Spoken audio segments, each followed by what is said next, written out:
Hola. Hola, Mhm. Okay. Ah, I have page 269. 269. Yep. 269. Okay, got it. All right. Ah, yeah. It must be still hot because my air condition just kicked in. I have it at Oh, 75. oh, it's warm. I don't think it's so hot. I mean, today during the day it was warmer. I know.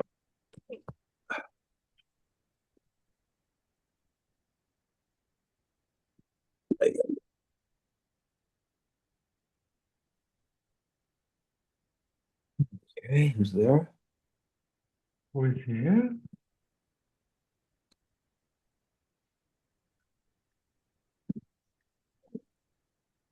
Hello, hi.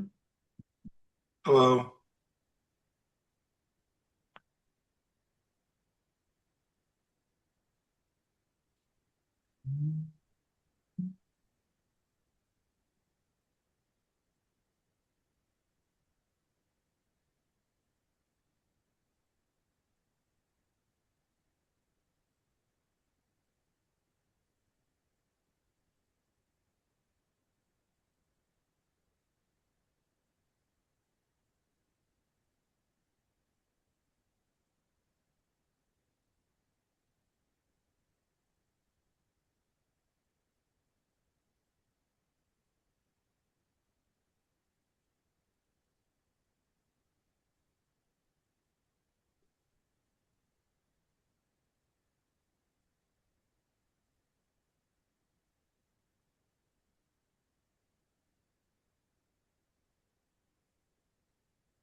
Hello.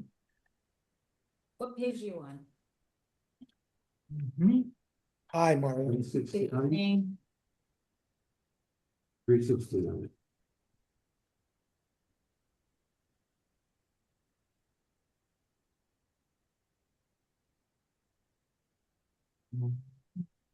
Like the R and I don't know. Mukzeh Machamas Gufo, 269.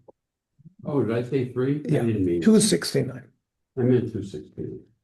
So we've dealt so far with just general categorization of Muktzeh.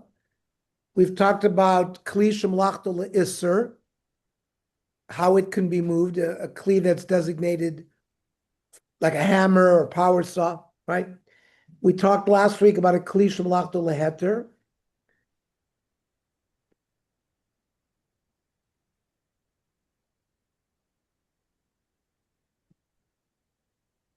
We talked about Kli. We talked about Muktzeh Machamas Kisor and Kiss. Like if you have a very expensive, that's what we did last week. Like a Mila knife, a Shchita knife, and then we went through other examples of that. In this section, we're going to discuss the rules of the category of Muktzeh known as Mukzeh Machamas Gufo. An object that in general has no use in its current state. We're talking about like a rock, a stone. That's a classic Mukzeh Machamas Gufo. An object that in general has no use, neither is a utensil nor is food for humans or animals. It's classified as Mukzeh Machamas Gufo, meaning Muktzeh due to its essence. There are many examples of this category in the Gemara. The Gemara does not give this category a formal name. However, the basic principle can be seen from the following Gemara in Masechta Shabbos, which explains that a piece of wood may not be moved on Shabbos, even L'tzarach Gufo, That means even for its own need, ol l'tzorch makomo, since it's not a vessel. Had it's not. In soimknas akader bebikas. Let's say you want to prop a pot open with a piece of wood. V'chein bedelas, or you want to keep a door open with a piece of wood. You're not allowed to do it.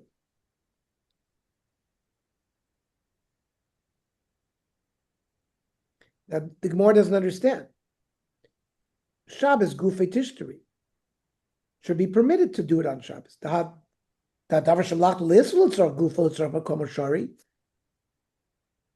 We said it like a hammer could be moved if, for example, you needed to use the hammer to crack open walnuts, or it was sitting on your table and you need the room for table. So why shouldn't we be able to move this? Because a kli shemalachta le'isser, what it has is it has a shame kli. It's a utensil. But items like a piece of wood is not a kli lo. The Rambam defines this category similarly, provides other examples. Kli kagon avanim, like I said, stones, ma'os, money, kinim, rods, koros, like wooden beams, v'chayotzu ben osr l'tatel.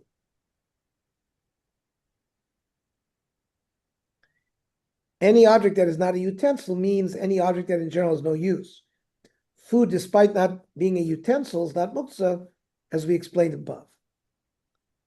The Shulchan Aruch also writes similarly, and the Ramah adds that Mukzeh Machamas Gufo may not be moved on Shabbos, even l'tzorch gufo or l'tzorch makom. Davar she'ein bo shayachos kli. If something is not a kli, gon sroros like pebbles or stones, or avonim, avol pishuin l'chasos bem kli. You could take a rock and use it as a cover for a kli. Also l'taltalon. You cannot move them. Says the Ramah, l'chol davar she'ein kli klal. These kind of things that are not kalim, also l'taltal afil l'tzorch gufo. If you were going to use them, you can't use it. And kol sheken l'tzorch makom is certainly if you need its place. Rav Yitzchak Yosef provides some more examples of objects that are categorized as Mukzeh Machamas Gufo.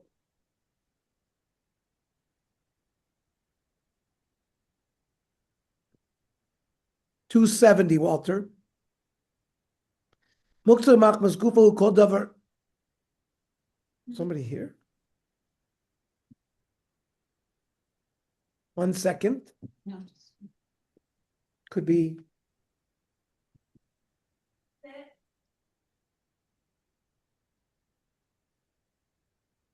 Oh, it's Yaakov Yellen. Okay, they're here too.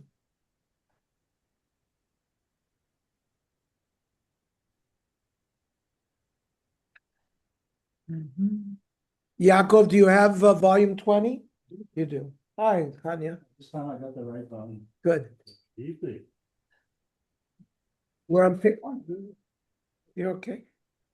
I don't know what this is, but I am. We're on page 270. Thank you. We're talking about Mukzeh Machamas Gufo, like a piece of wood, a stone, things that are not kalim.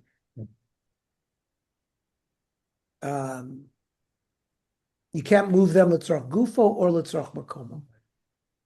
Rav Yitzchak Yosef provides more examples of objects that are categorized as Mukzeh Machamas Gufo. Mukzeh Machamas Gufo, kol davar she'eino kli, it's not a utensil. It's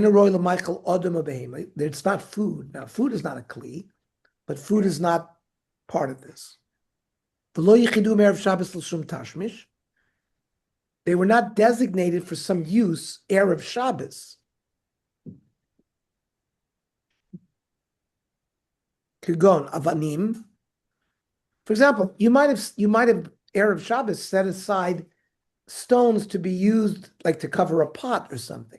So that's what he means, that you find a stone on Shabbos that wasn't designated Erev Shabbos to be used for anything. It's a Mukzeh Machamas Gufo. But let's say you needed some stones for a purpose, as a paperweight or something, then that's what he means by if you were Yachidid. Kagon Avanim, Avakosafia, baking powder. She'enan Ruiz L'Michael, you can't eat that. Kamoshem. Then he says Balei Chayim, pets. Remember, we have this machlokes. According to Rav Avadia, pets are muktzah, but Rav Moshe Feinstein writes that pets designated for use as toys are not muktzah. We discussed this extensively in Shir 3. But it would be a Mukzeh Machamas Gufo if it was going to be muktzah. Kaftorim shloyu muchobarim bebeged be'erev Shabbos. A button, a loose button that you find. It's muktzah that you find on Shabbos. It's not connected to a piece of clothing. Ma'ot, money. Mace.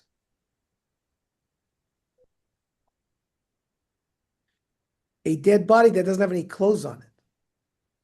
Although a dead body is muktzah on Shabbos, due to respect for the dead, Chazal permitted moving a dead body together with a non-muktzah item.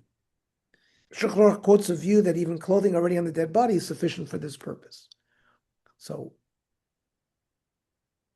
but a regular unclothed mace, you wouldn't be able to move unless you put a dvar heter on it. Itonim chiloniyim, secular newspapers. This assumes that reading secular newspapers is prohibited. That reading religious newspapers is permitted on Shabbat. However, thank God for him, Rav Moshe Feinstein writes that in homes where newspapers are read on Shabbos due to ignorance of the prohibition involved, they're not muktzah. Moreover, Rav Yisrael Pinchas Badner writes that they would not be muktzah for those who follow more lenient rulings concerning newspapers on Shabbos. And this will be discussed extensively in later volumes. This is accepted by Claudia, so newspaper. Yeah, well, we'll get to it. Yeah.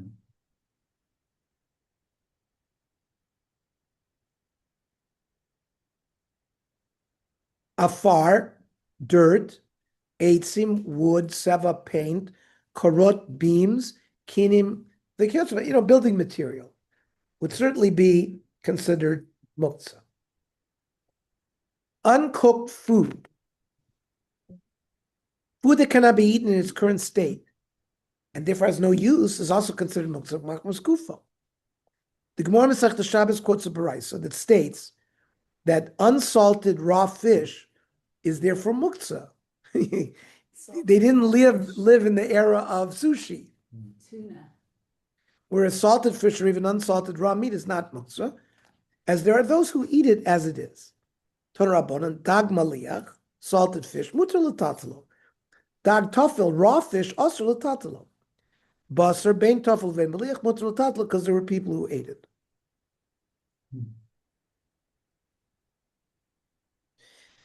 Let's see the footnotes. Broken utensils are Mukzeh Machamas Gufo if they can no longer serve a useful function of any sort. That topic has many applications, such as buttons that fall off clothing, broken dishes, broken glasses, door handles that fall off, and is beyond the scope of the shear. Now, of course, broken glass, if it's a danger, so I believe you'd be able to at least to cover it, if not more, because it's a sakona. Early in the Gemara, the Morim dispute whether raw unsalted meat is muktzah or not. The Gemara explains that this is dependent on a more general dispute among the Tanaim regarding muktzah. Rabbi Yehuda subscribes to a more stringent view. And according to this view, raw unsalted meat is muktzah. The baraisa that permits moving raw unsalted meat follows Reb Shimon, and that view is accepted as halacha. How does the Shulchan Aruch rule? Or Chaim Shin Ches, Basar Chai Afilu Tofel Sheina Maluach Klal Mutter. Meat, raw meat, even if it's not salted, Mutter L'tatla Mishum Dechazi L'umsa, people can chew it. It's like beef jerky.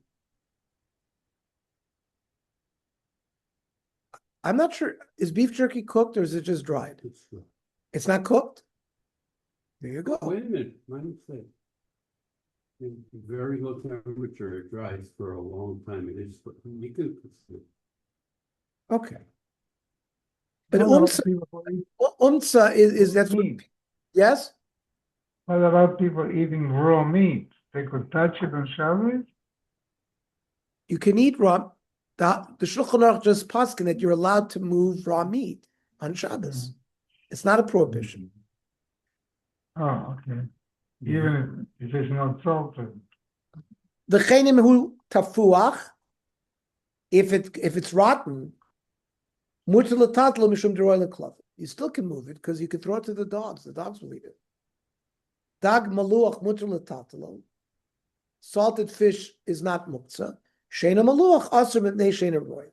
So, unsalted fish 500 years ago, in the time of Shulchan Aruch, uncooked, raw fish was that was the air of the time. You didn't eat it. The Taz explained that unsalted raw fish is muktzeh. It's not even fit for dogs to eat. Food that could be given to animals is not muktzeh. Hadasrin bedag tafel b'raiso k'moshe kosuv kan achreze haynu mitam delo chazi klal afil luklav. Even dogs won't eat raw fish. In contrast, the Magen Avraham quotes the Maor and others who write that food intended for humans, but not edible for humans when raw, is muktzeh. The fact that animals would eat it does not change this, as one does not plan to give it to animals. V'chein kosav ha'Maor, zelo shonodi, im lo chazi le'umtza, if you can't chew it, asur l'tat lo mishum dechol meeting, the barachilahi, the lo chazi le'meichel, ad Motzei Shabbos. If you had some food substance that's not fit to be eaten for Motzei Shabbos, so it doesn't help that you could feed dogs with it. He doesn't hold of that. That's what the Maor says. The Mishnah Berurah quotes both views, but writes that Achronim rules stringently in accordance with Magen Avraham. Mordechai rules similarly, adding that raw fish also cannot be moved on Shabbos as cat food. I am dagim sheina mevushalim muktzeh lamrot sheru'im lochel chatulim. I guess the cats ate raw fish. Dagim sheina mevushalim, raw fish, hey muktzeh. They're not fit for human consumption. Just because the cats will eat it, you can't move it. Nobody buys fish to feed his cats. The Mishnah Berurah didn't live in our day, where the pets are more important. He bought it for himself. He can't eat it today, so therefore it's not fit for today. It's important to realize that the distinction between raw meat and raw fish was made by the Gemara at a time where eating raw meat was not unheard of. The Mishnah Berurah notes that Achronim dispute whether this is relevant to all meat or just certain types of softer meat, such as poultry. He concludes that one may be lenient in case of need. The Aruch HaShulchan observes that today, since people never eat raw meat, it is muktzeh on Shabbos. He says all raw meat today is muktzeh. We don't eat raw meat. The Ben Ish Chai, who was a Baghdadi Sephardi posek, and the Shmir Shabbos Kilchos also agree that today raw meat is muktzeh. See also halachos of muktzeh. Rav Badner rules this way as well. He cites Rav Moshe Feinstein as agreeing. However, the Yalkut Yosef argues that raw meat is technically edible, therefore not muktzeh even today. For this reason, there may be a basis for leniency in great cases of need, such as one freezer stopped working, and then you want to move it to a different refrigerator, even for those who are usually strict. So you have someone to rely on, he says. So this is why the frozen too? Because I know you can make like a mission if you don't have it, you use a frozen challah. Maybe the challah will be different. Yeah, but are you using the frozen challah for lechem mishnah as the second lechem? Yeah. Okay, so You know what I'm saying? but you're not going to eat it. You can eat the other one. Right. But If you had two frozen ones, I don't think you'd be able to do it because they're not royal achila. came at a brook. But if you have one frozen, you can use it, and I know that's not often. Okay, but It's not much, but my question is like frozen. Yeah. I assume frozen will be the same. Yeah, but Can't because if you let it sit for a while, you'll be able to eat it. Right. Right? Now, people used to put a steak on a black eye. Okay. You mean So- that doesn't work? Well, but that would be a purpose. Right. You're not eating it, but so l'chora, maybe they would want you to just use ice instead. Interestingly, regarding raw fish, the situation may have changed in the opposite direction. Although according to Gemara, raw unsalted fish is muktzeh. The response of the Marea Bazak, I have 10 volumes of Marea Bazak. This is Shilas and Shuvas that comes out of Eretz Chemda, the main religious Zionist rabbinic institute today that gives smicha and gives dayanus, and it's in Yerushalayim. Rabbi Aryeh Carmel is the Rosh Kollel. He comes almost every year to Los Angeles. And the Marea Bazak, Shilas and Shuvas are people from all over the world, including Rabbanim, in Sao Paulo, because the World Mizrahi Organization have affiliations with rabbis everywhere. And they send very interesting shilas from all over the world, and they answer them. Rav Shal Yisraeli, the great gadol who was on the Beit Din HaGadol with Rav Yoshev, so he founded Eretz Chemda, and he also with Rav Ovadia Yosef on the Beis Din. He was more religious Zionist. So the Marea Bazak rules that today, since fish is sometimes eaten raw, in sushi, of course, raw fish is not muktzeh. Kayom Rabim Ochlim Dag Chai. Today, many people eat raw fish.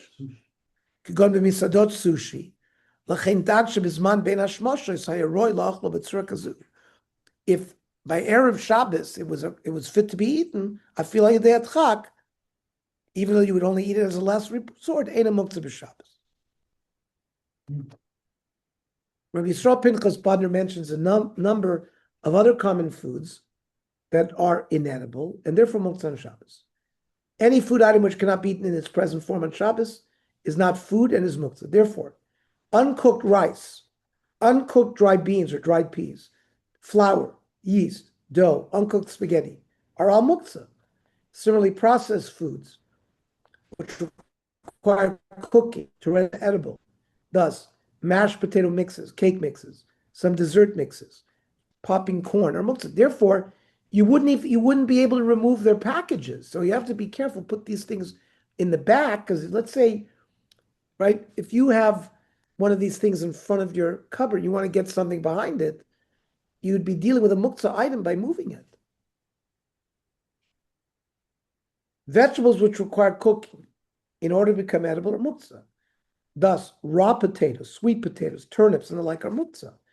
Vegetables used mainly for cooking, but eaten by some people without cooking are not muktzeh, even if one bought those vegetables specifically for cooking. Of course, like carrots, Snow peas. Radish. people eat snow peas Raw raw. and cooked. Sure. And a mom. Snap peas. Edamame, yes. Snow peas. snap Snow peas, snap peas. That's Susie chiming in. The Chinese side. Okay. Footnote 25 covers what we just talked about. Rav Bodner writes, citing Rav Moshe and Rav Shlomo Zalman Auerbach, that frozen food that is edible after being defrosted is not muktzeh. So bread would be that. However, it's unclear whether the law applies even towards the end of Shabbos, was not sufficient time to defrost the food. I was thinking about that. Right? You use it an hour before. You don't have time to defrost it because you wouldn't be able to eat it. Sales catalogs. Oh. Here we go. A catalog that shows pictures of items for sale is not considered Mukzeh Machamas Gufo, but it is a kli shemlachta le'isser and may only be moved l'tzorach gufo, l'tzorach makomo. Rav Moshe Feinstein adds that if one usually uses them during the week for a permitted purpose, for example, for children not muktzeh, but we used to use telephone books. It's not, I'm finding relevant there, but this is the same question for telephone books. You can't use it on Shabbos for a permitted purpose. Can't. Shayla, Sifrei Mischar v'Katalogim. Business books, catalogs. Yesh behem tmunot, pictures u'mechirim shel chafetzim, items that are sold, or v'kelim shonim, l'mashal catalog, Chevrat Sears. Before they went. Well, because the Sears catalog was on in the 1800s already. It came out. Yeah, The Sears Roebuck and Yeah, Company. that's good. He was a Jew. He was a Jew who founded. Mhm. Most people didn't. Rav Moshe came in the 1930s to New York. I think he was already in the late No, he 30s. was, Yeah. So this was there. There was probably a very known thing to him. In Mukzeh, he was asked, is it Mukzeh? Sears has produced a yearly catalog for more than essentially of items sold in their stores. Is there still a Sears store? No.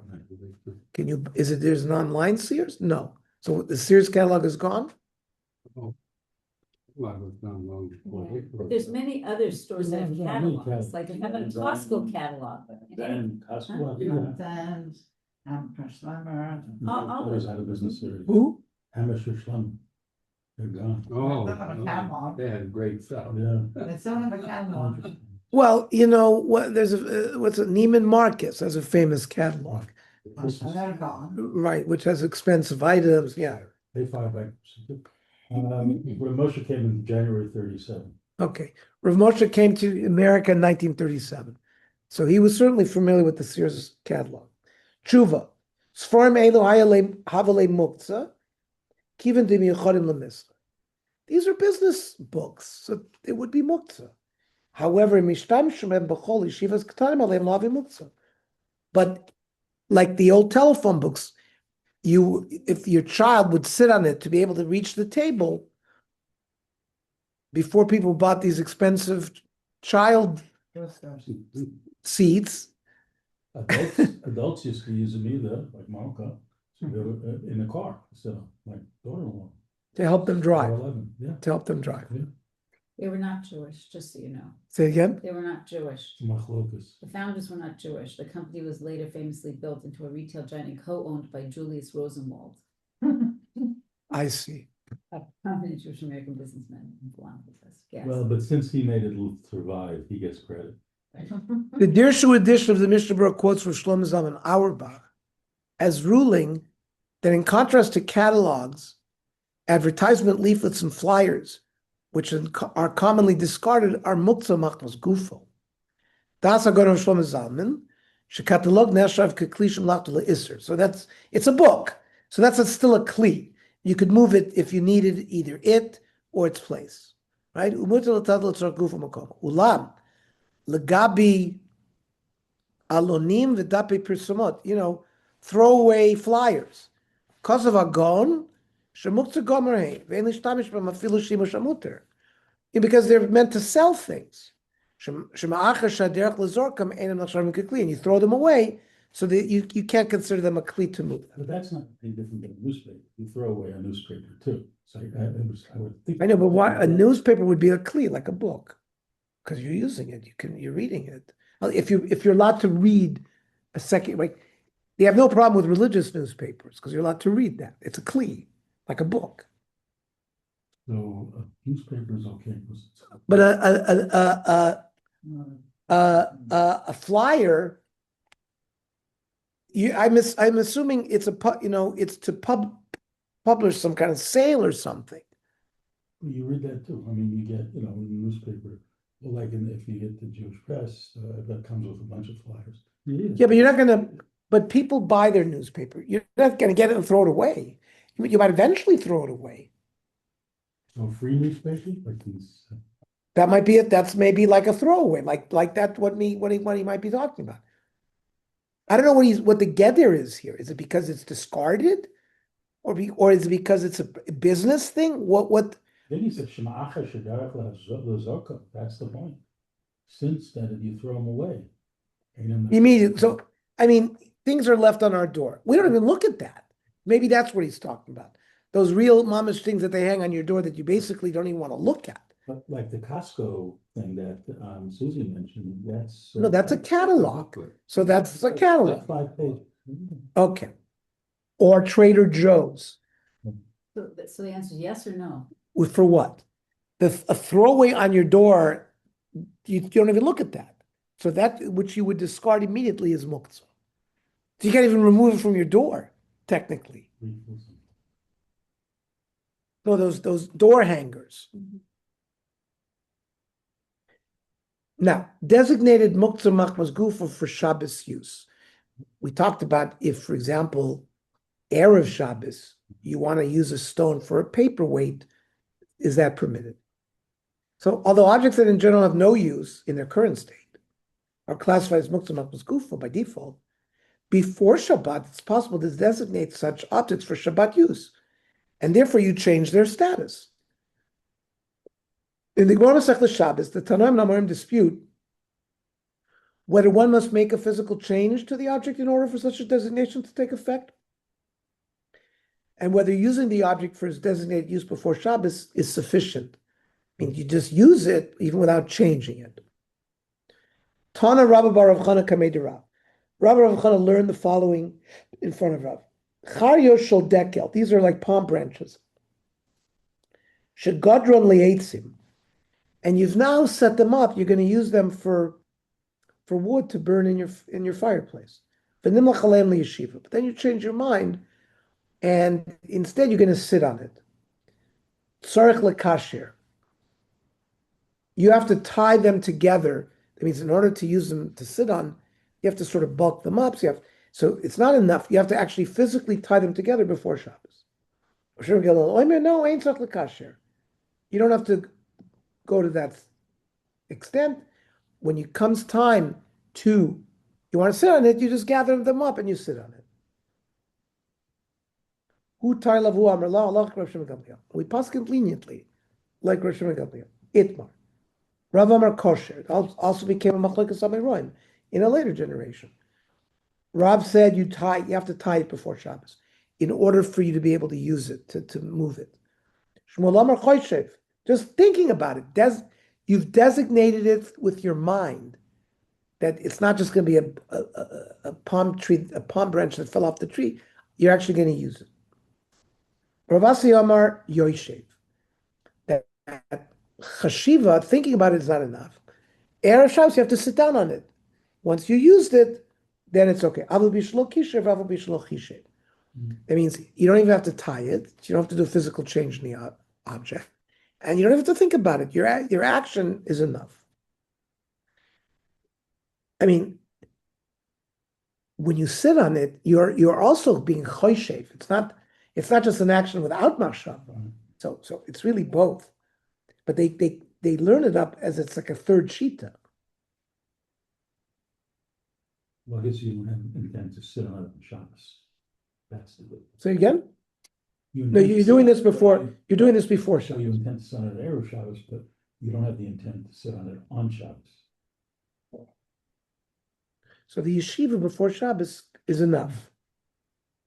The majority of the Rishonim agree that the halacha is in accordance with Rosh Gamliel, and Ravasi that using the object for its designated use before Shabbos is sufficient, and no further mental or physical designation is required. It's the view of the Rif, the Rambam, the Rosh, the Rabbeinu Tam, and others rule in accordance with Rav more machmir. The Shulchan Aruch rules leniently and adds that certainly physically or mentally designating the object for a permitted use is sufficient to negate its muktzah status. The Ramban writes that although according to Ravasi, using the muktzah object for permitted use before Shabbos is sufficient to change its status, merely designating it for this use in one's mind is not sufficient. The Ran disagrees, and there's also the position of the Rambam and the Rosh. And Shulchan Aruch rules in accordance with this lenient view that just designating without acting on it is enough. Let's see the Shulchan Aruch. Charios shel dekel, branches of palm, shekatitzam l'sreifa. Your original intent was to use it as firewood. Now, firewood would definitely be muktzah on Shabbos because you can't burn on Shabbos. Muktzeh mein vasur l'tatla. Yashav aleim mad mibad yom, but if you sat on it from Friday, mutar leishav aleim b'Shabbos. Kol shekain, certainly in kashal leishav aleim, certainly if you tied them together to make it into like a couch or something to sit on. Oh, im chashav aleim mibad yom leishav aleim, afil b'chol. And you had in mind to sit on it, even if your thought was to sit on it on Monday. Like your thought wasn't specifically on Shabbos. The Mishnah Berurah says you have to have one to plan to use them for the permitted purpose on Shabbos specifically.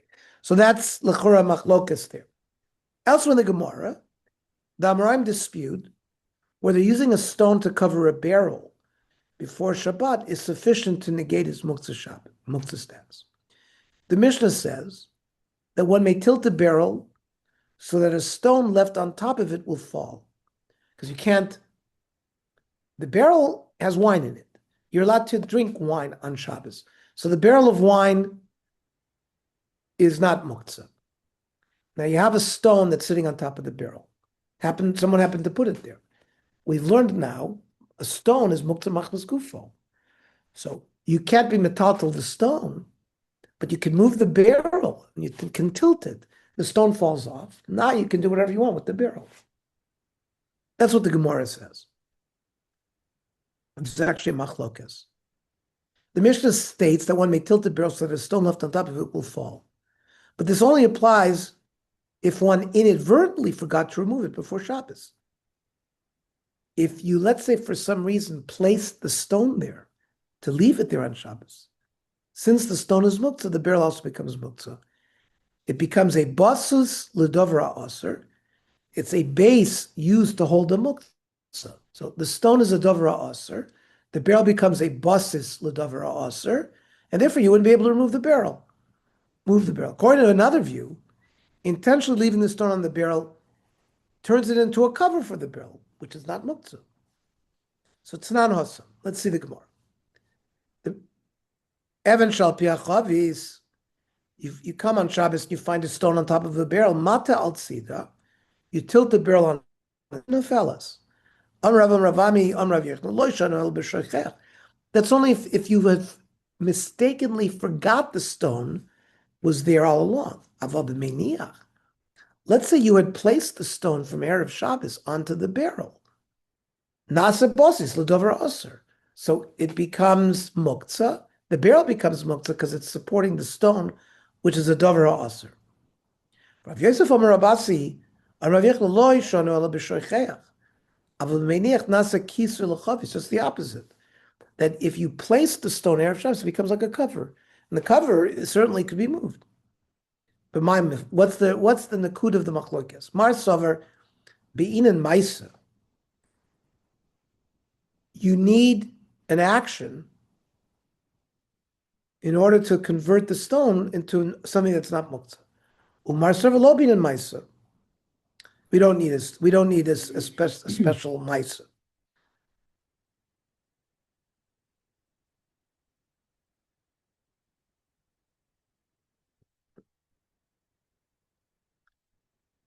Although we saw above that the Shulchan Aruch ruled leniently regarding palm tree branches, requiring only using them briefly to sit on before Shabbos, in order to permit their use on Shabbos, in the case of the stone on the barrel, all agree that the halacha follows the stringent view that requires a physical action to negate its muktzah status. The Rashba understands that in all cases, permanently designating the muktzah object for permitted use is a sufficient alternative to a physical action. But designating it for use for just one Shabbos is not sufficient. Says the Rashba, Dafka b'sheyichte liyos emekach, you've committed this item for this purpose. V'lo sheyichte lo Shabbos b'vad dein zeyichud klum. If it's just for that Shabbos, that's not designation. That you do have to do an action, you have to tip it off. That's only if you hadn't put it there.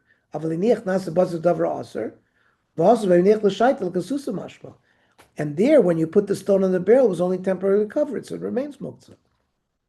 The Ran argues that since palm branches are often used to sit on, and are only muktzeh if one cut them with the intention of using them for firewood, it's sufficient to use them once before Shabbos, and one need not perform tying it up, any physical action, or designate them for permanent use. By contrast, since stones typically have no use, only physical preparation can negate their muktzeh status. Li nira, dafilu yichud Shabbos achas nami. That means not like what the Rashba said, that it's not just to designate use for one Shabbos, it doesn't help it. The Ran says no, even designating for that Shabbos is enough. When the stone became prohibited, when you put it there, because the stone is not normally used to cover a barrel. But let's say you're going to use the stone for a paperweight, or you're going to use a stone that you would use a stone for. Then it would work, even for one Shabbos. The Im Tomar, and the Ran continues.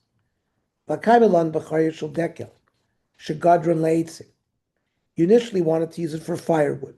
You change your mind, the yeshiva, the yeshiv bilachud ma'ani, that for thinking about sitting on it is enough. Even though you didn't tie it, and just sitting it was enough. Just like over there, just merely sitting on it helped.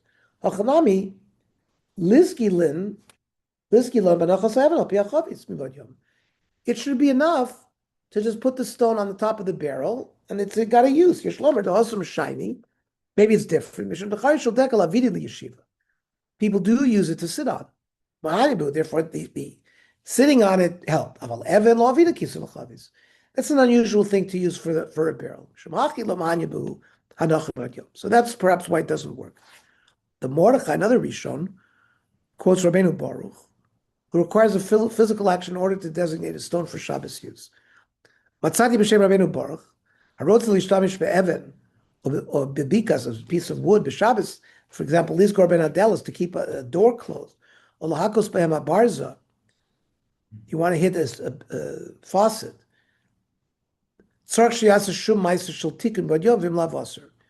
You have to prepare it before Shabbos. If not, you can't use it. So, in summary, at the Shulchan Aruch, the Rishonim dispute whether designation of a muktzeh object for a common purpose for one Shabbos is sufficient to permit this use, or whether it has to be permanent designation. If one wishes to use a muktzeh object for an uncommon purpose, the Rishonim dispute whether permanent designation for this use is sufficient, and whether a physical action is required. The Shulchan Aruch quotes both of these disputes, and the Ramah writes that regarding the second dispute, the halacha is that physical action is not required, permanent designation is sufficient.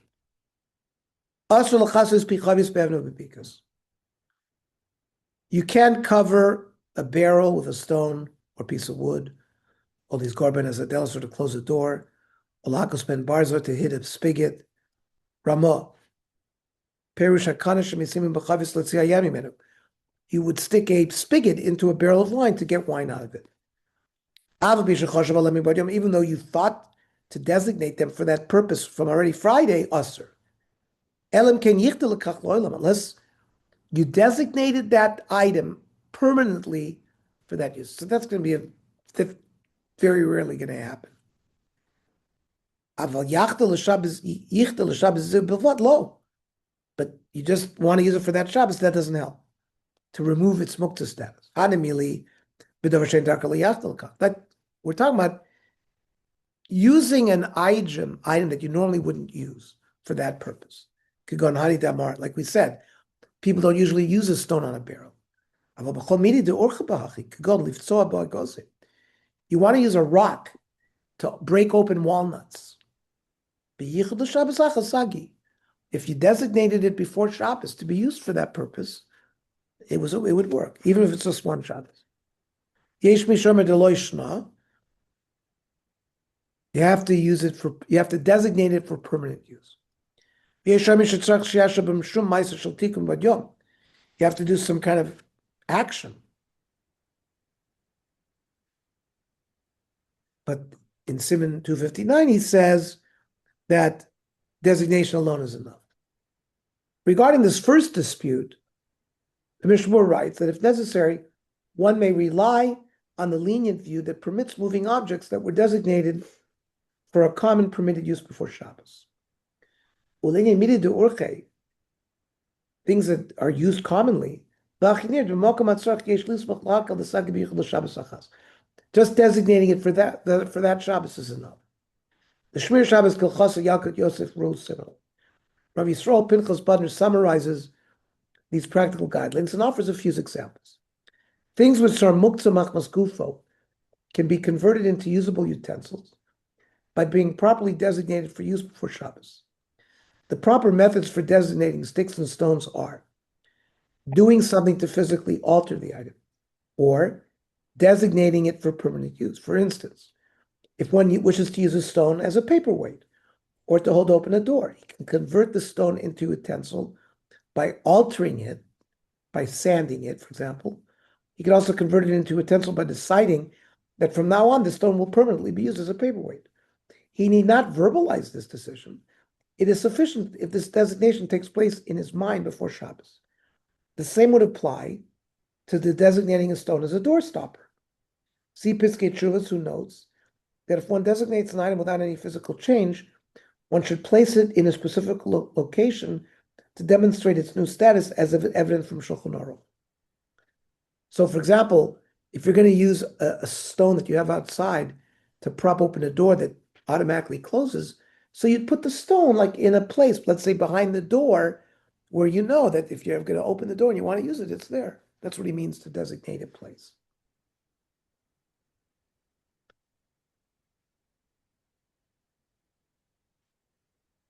Obviously, the designation is meaningless unless one sincerely intends to use the item for this specific purpose. Like he's saying, it's not a harama. You can't trick yourself. You gotta be serious. One may designate a branch for use as a utensil to chase away flies, or to use as a fan. One may designate sand for use on Shabbos by setting it aside in a special place before Shabbos. A sandbox, therefore, is generally not considered muktzeh, and children may play with it on Shabbos. Though sand at the beach would be muktzeh.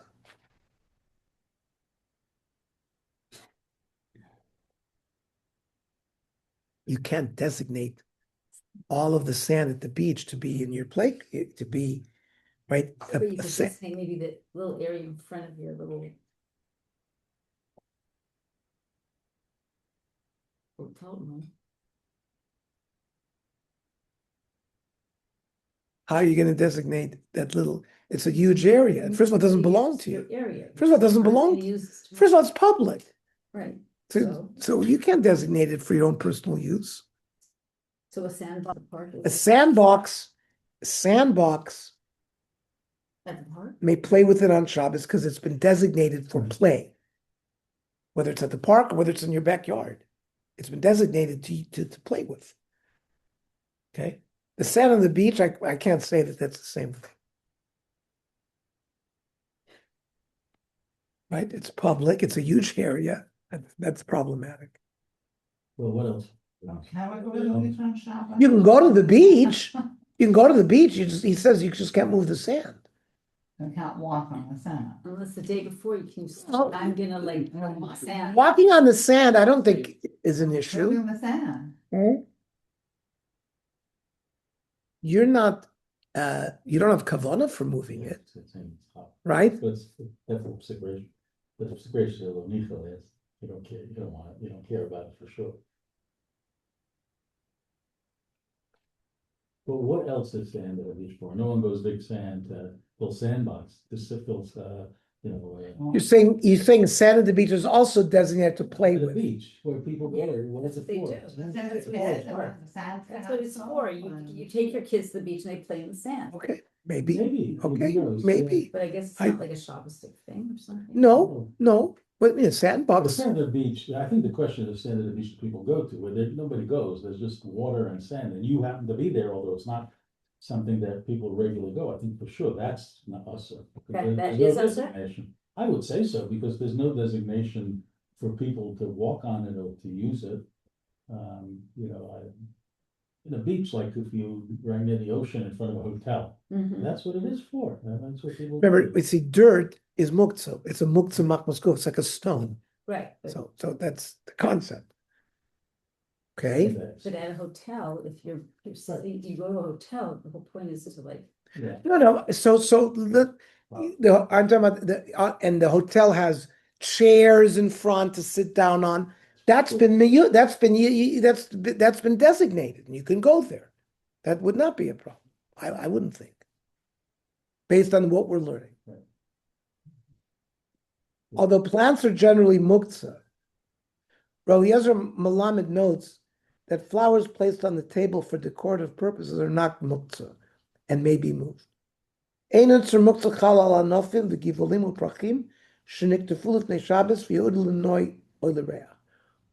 I think you know it. Flowers that were picked and you place them in vases, right, for their beauty or fragrance on Shabbos, they're not muktzah. Therefore, you can move a vase that have these flowers in it.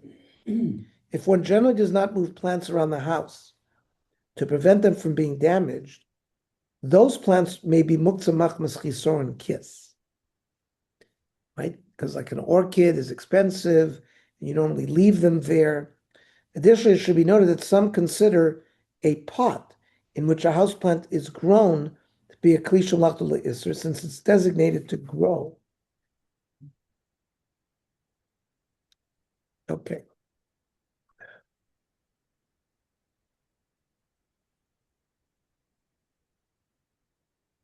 Muktzah status of shells and peels.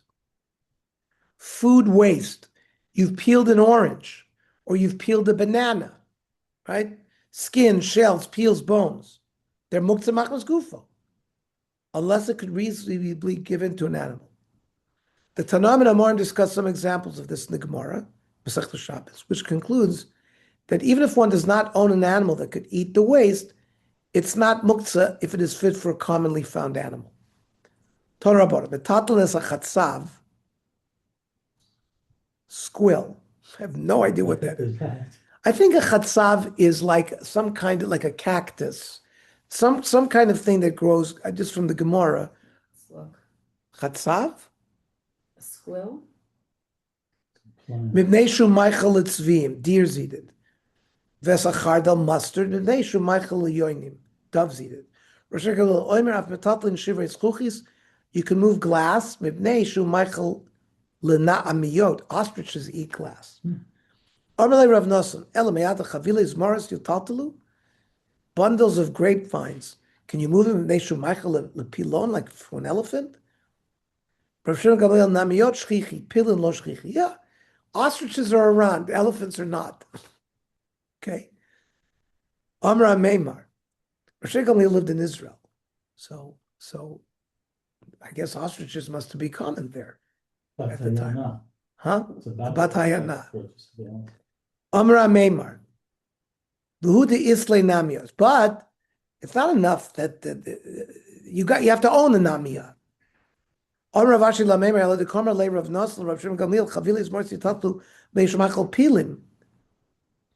said that you'd be able to do it for elephants. So if he had elephants, then it would be okay. So you don't have to have the elephant. It was roy to an elephant. That's enough. If there is an animal who will eat it, it takes it out of the muktzah status. The more clearly implies that if one owns even an uncommon animal such as an elephant, waste that could be given to this animal is not muktzah.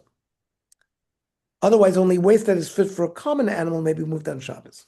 Shulchan Aruch rules accordingly. The Ramah derives from this that bones that are fit for dogs are not muktzah. Kol sheroy l'Michael chai v'ofa mitzuyim. So it's got to be fit for animals that are present. Then mitatlin also. V'mein roy l'Michael chai v'of she'ena mitzuyim. If only like strange animals will eat it. If you own it, if you can.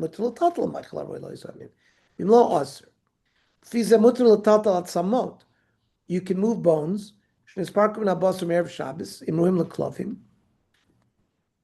That's only Move bones bones that became detached from the meat before Shabbos is permitted if they are fit for dogs. Because the dogs will eat it. That would apply to meat bones, not Meat bones. chicken bones. You can't give that to a dog. Mm-mm. Choke. No, they eat turkey bones.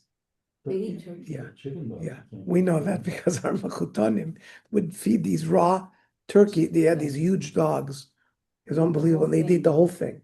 Including the bone. Although the Ramos speaks of bones that became detached before Shabbos, the Mishnah Berurah explains that the same certainly applies with the bones that became detached on Shabbos. As in this case, certainly the bones were part of a food that was fit for humans when Shabbos started, so it's not muktzeh. The kol sheken nisparko b'Shabbos, da'yori b'knisa Shabbos lachilas adam, levadim muter l'taltel. The main klavim mitzuim b'os amokum gabaf and se'asur l'taltel. However, if there are no dogs there, now that you've revealed the bones, they would be muktzeh. I don't know any dogs that eat chicken bones because they're so dangerous. And I don't understand turkey bones also because they got so many splinters in them. I don't know how they gave that to their dogs turkey bones. They did. They gave them raw turkey pulkas, turkey leg, the whole leg, They love and you would eat them, and they would be gone. What kind of a dog? What What was the name of those dogs?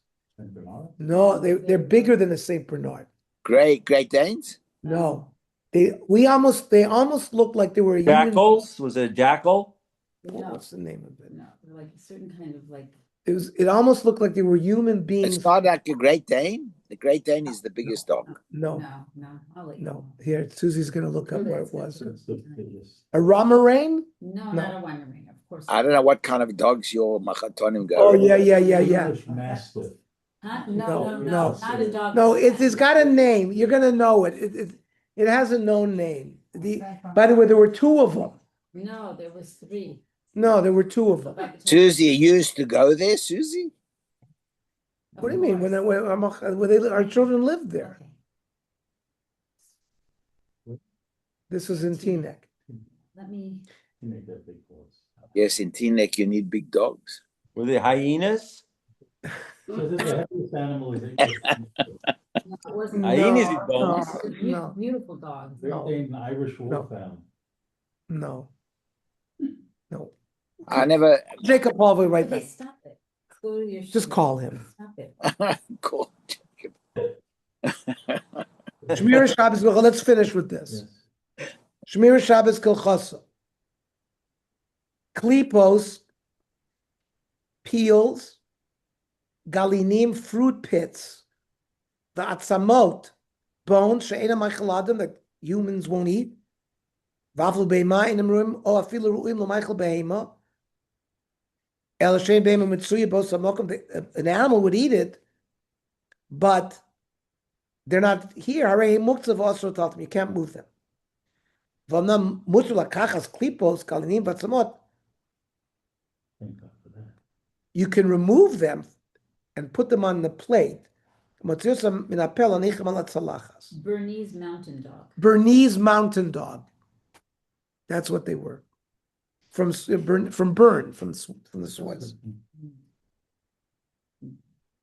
Yeah, but if you're eating a banana and the peel, you can't throw the peel away in the garbage can? No, except for, and, We haven't gotten the pills yet. Well, he said the peel. He said when one may remove such peels, pits, and bones Oh, yeah. from one's mouth and place them on the plate. Let's say you're cracking nuts.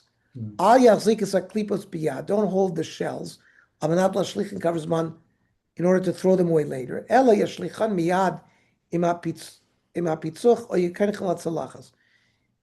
You should dispose of them immediately upon cracking or place them on the plate. So I think that's the thing. If you eat a banana, if you dispose of it right away, that's fine. If you leave it behind, then you can't move it anymore. If you have some of the fruit remains on the peel or the pit, or there's some edible material inside, if he doesn't have any idea to eat it, same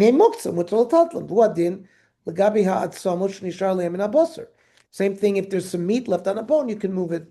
Or if there's marrow in it. Food that got ruined and nobody will eat it. Rav Eliezer Melamed writes that practically food scraps that no one will eat and bones are not muktzeh, since in most places there are dogs and cats in the vicinity who would eat them, but shells and husks are muktzeh because dogs and cats would not eat them. Unless you own another pet that would. Psolos machalim shurim l'machal klavim. If you have some scraps that a dog will eat, or chatulim, ain't a muktzeh. Ki av shel ba'al psolos ein kelim, even if you don't own a dog or a cat, even sheyesh be'ir, it's enough that they are in the city. Klavim chatulim are ein sha'psolos ru'un l'shimush ve'ein muktzeh. They could be used, they're not muktzeh. L'chein atzamot, bones ain't a muktzeh. Ki ru'is l'klavim chatulim, dogs and cats will eat it. But if you have scraps of food that they won't eat, walnut shells, nobody's going to eat that. Atzamot dagim, fish bones,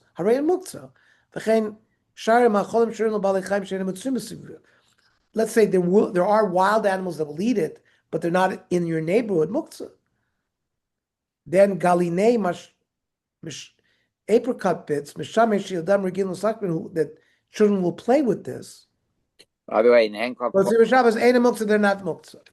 by the way, in Hancock Park, you can eat anything because You have the hyenas, it's the not coyotes. We have the coyotes. They'll eat anything. You know, he's got a good point. Yeah, the coyotes will eat anything. Yeah. Okay, any comments, questions? The biggest dog in the world is a Great Dane. It's not a Burmese. It's not the Burmese. No. But take a picture of the Bernese. Look a picture of the Bernese. I'm telling you that Great No, Dane. yeah, the Great Dane is bigger, but these are very sizable dogs. And they're A Mastiff is also very big. By the way, they were very gentle, very extremely gentle. Right, so it says English Mastiff. I'm sure they were when they ate those turkey bones. Record is a Mastiff who weighed 343 pounds. Yeah, a Mastiff is much bigger. 350 pounds. Yeah, That's Mastiff, what I looked up. Mastiff is huge. But Great Dane is the biggest, the tallest. Wow. Crazy picture. Wow. Mhm. Here, this picture, right? Okay, Yeah. everybody, Yeah. have a wonderful yontiv, It's frightening. a wonderful Shavuos. We'll back together next Tuesday. Okay, Shkran. 21s are coming. I've ordered them. There's no cost to us. They're sending them to us. So very good. Okay, Shkran. There are some side benefits belonging to this chabura. We've had 20 volumes. Well, we paid for a lot of them. Okay. Uh, Bye.